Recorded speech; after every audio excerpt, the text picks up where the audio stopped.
Hey guys, welcome back to my channel. So in this one I'm going to tell you about the 5 men, okay, that you should avoid at all costs. Okay, sis, avoid this man as if your life depended on it, because it just might. Okay, it just might.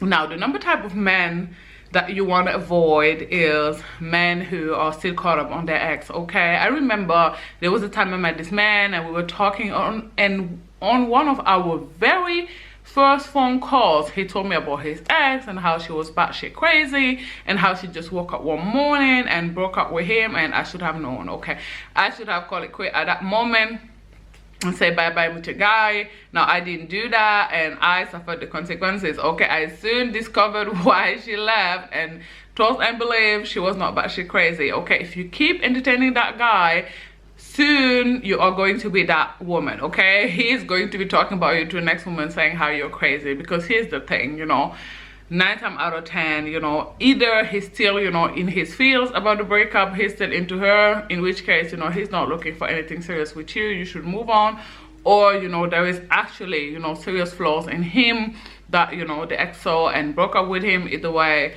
you know, for you he is a liability. Okay.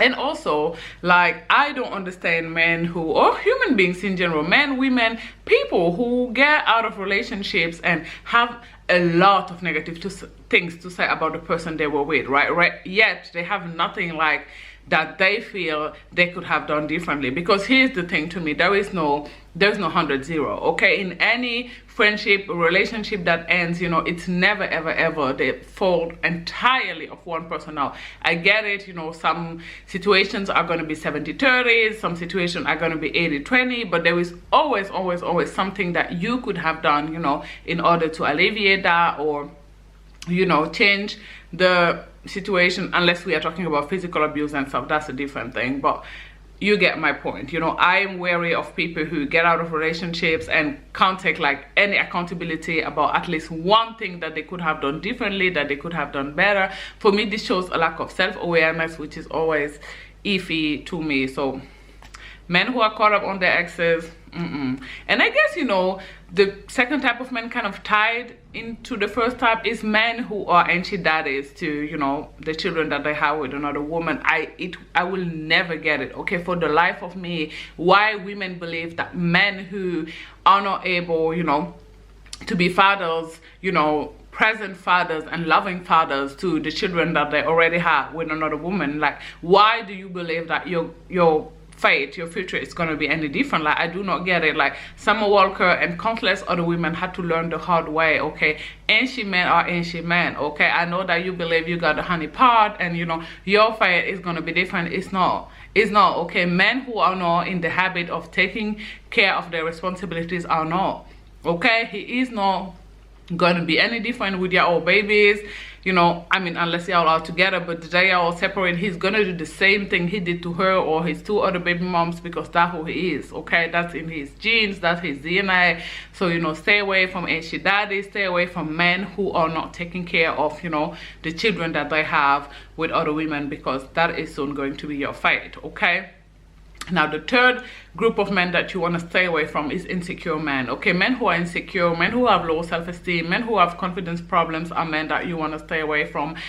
I really want to insist on this, because these men can be dangerous. Okay, now not all of them, but some of these people can be dangerous. Some of them can, like, if you get together with them and they feel you're too good for them, what they're gonna try to do is chip in at your self-esteem and chip in at your confidence. You know, they're gonna try to break you emotionally so that you can feel, you know, that they're the best that you can do, which this is gonna be miserable for you. Or some of these men can be like even a physical threat to your safety and life, in the sense that, you know, if you or when you or if you happen to leave them, you know, they can come like literally for your life, like they can kill you. These are the type of men, you know, we see this all the time on the news, on TV, you know, men who have, you know, killed the woman they were with because she wanted to leave or because she cheated. Obviously cheating is a deal breaker and you shouldn't do that, but I mean, you know, people do not have the right to murder you because you cheated on them. Okay. Like, I mean, the punishment or repression or however it is we choose to call it here is not, you know, it has to be,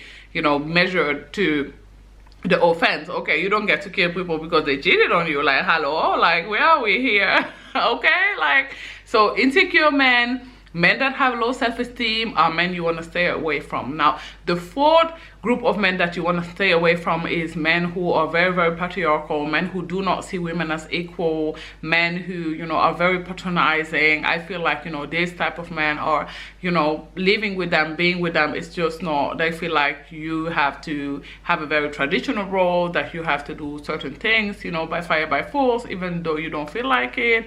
I just feel like, you know, this group of men are like, you know, they are very men who call women females.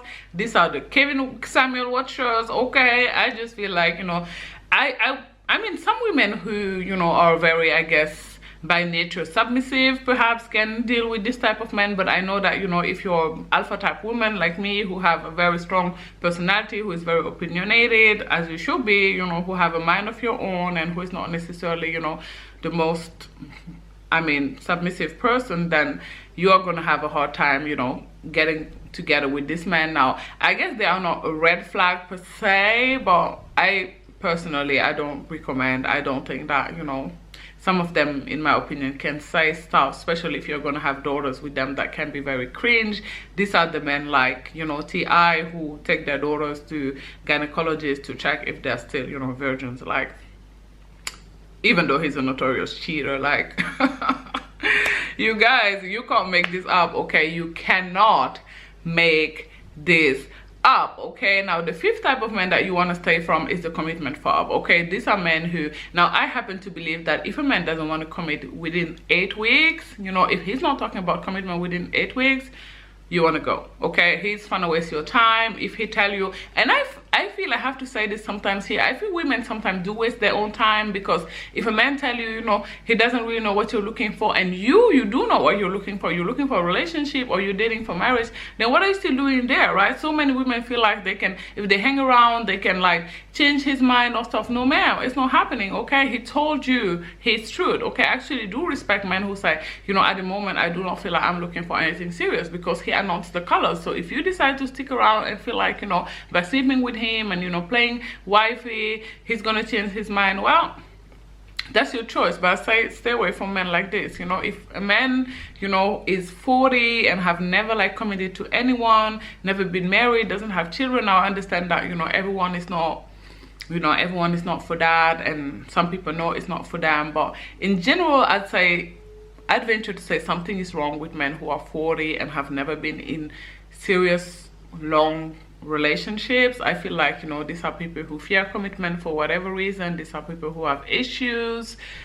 I just do not recommend, okay? I do not recommend. Now, I know I said 5, but I'm thinking about another group here that you should keep in mind, and that is group number 6, is men who do not believe in mental health, men who do not believe in therapy, men who feel, you know, I'm a man, I can take it all no matter what happened, you know, like, it doesn't matter. I feel, again, this group, the same with the patriarchal group, or they're iffy, because, you know, I feel like, you know, I say this all the time. At this point, I know that people who watch my channel all the time are tired from hearing this, but I'm gonna say again, if there are no perfect parents, there's no perfect childhood. If there's no perfect childhood, everybody, you know, has been through something, and if everybody has been through something, you know, everybody has to heal from something. So men who absolutely do not believe in the therapy at all, I feel, are iffy.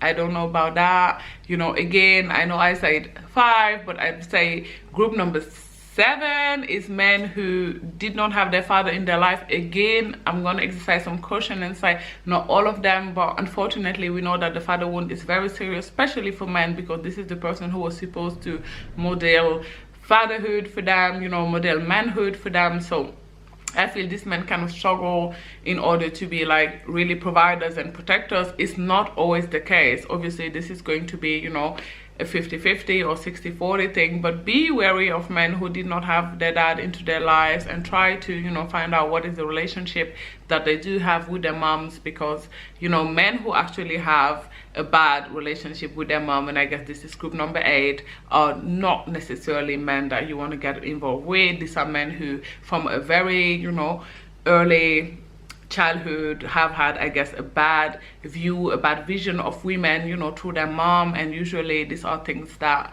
we don't shake easily. So men who have a bad relationship with their mom, again, unless they really are into therapy and trying to heal from that, I guess are men that, you know, again, I don't want to stay away from, but these are, I guess, this after 5, you know, number 6, 7 and 8 are like the yellow flags. These are men that you want to watch carefully. You don't want to immediately say, you know, no, you don't want to immediately cut the conversation, but these are men you want to observe carefully. And I'm gonna name now the very last group, which is group number 9, is men that, you know, do not have any contact with any family members at all. Again, I understand that some people come from very toxic family background.